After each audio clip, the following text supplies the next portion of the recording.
President, nanalo kayo dahil pagod na ang ordinaryong Pilipino sa away at gilian. Pero anong ipinakita nyo nitong linggo?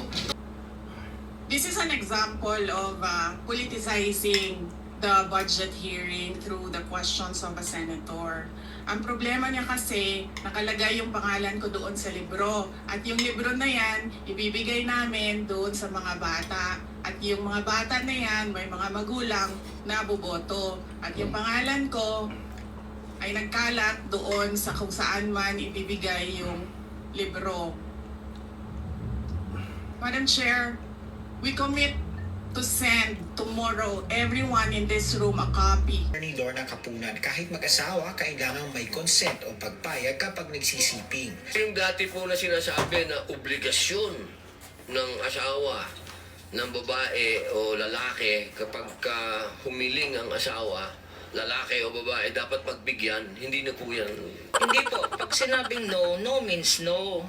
Yung no means no applies to both genders.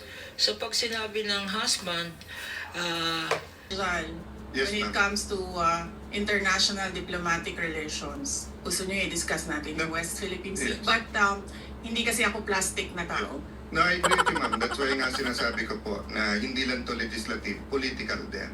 That's why you should be given the latitude to answer in the way that you feel it could be properly answered, di ba? So the other, kaya